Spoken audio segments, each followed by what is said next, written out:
মোটা গরু মানেই কিন্তু সুস্থ গরু নয়। কোরবানির গরু কেনার সময় অভিজ্ঞ কাউকে সঙ্গে নেওয়া উচিত, যিনি সুস্থ গরু দেখে চিনতে পারেন। এক্ষেত্রে গরু মহিষের বয়স কমপক্ষে 2 বছর হতে হবে, আর ছাগল কিংবা ভেড়ার বয়স হতে হবে কমপক্ষে 1 বছর।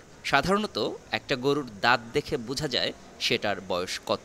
আর ছাগলের ক্ষেত্রে কমপক্ষে বয়স হতে হবে 1 বছর। আর যদি কেউ উট কোরবানি করে তাহলে বয়স হতে হবে কমপক্ষে 5 বছর। সুস্থ পশু চেনার ক্ষেত্রে বেশ কিছু লক্ষণ জানিয়েছেন বিশেষজ্ঞরা, যেমন পশুর লেজ নাড়িয়ে মশামারি তাড়াতে ব্যস্ত থাকবে, কিছুক্ষণ পর পর নড়াচড়া করবে, খাবার দিলে তা স্বাভাবিকভাবে খাবে, অবসর সময়ে জাবর কাটবে, চোখ বড় ও উজ্জ্বল দেখাবে, নাকের নিচের কালো অংশ মাজল ভেজা ভেজা থাকবে, মনে হবে যেন ফোঁটা ফোঁটা শিশির জমেছে, শ্বাস প্রশ্বাস স্বাভাবিক থাকবে, অস্বস্তিতে ছটফট করবে না। সম্ভব হলে পশুর প্রস্রাব ও গোবর স্বাভাবিক কিনা তা যাচাই করতে হবে। গর্ভবতী পশু কোরবানি করা যায় না, তাই পশু গর্ভবতী কিনা তা কেনার আগে নিশ্চিত হতে হবে।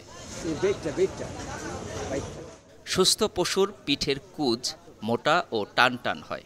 দেশীয় গরু কেনাই ভালো, কারণ সীমান্ত পার হয়ে আসা গরুগুলো অনেক দূর থেকে আসায় ক্লান্ত থাকে।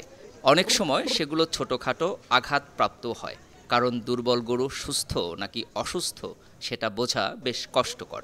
পশু কেনার আগে এর শরীরের কোথাও ক্ষত আছে কিনা দেখে নেওয়ার পরামর্শ দিয়েছেন বিশেষজ্ঞরা। এছাড়া পশুর শিং ভাঙা আছে কিনা, লেজ, মুখ, দাঁত, খুর এসব কিছুই পরীক্ষা করে দেখার তাগিদ দিয়েছেন বিশেষজ্ঞরা।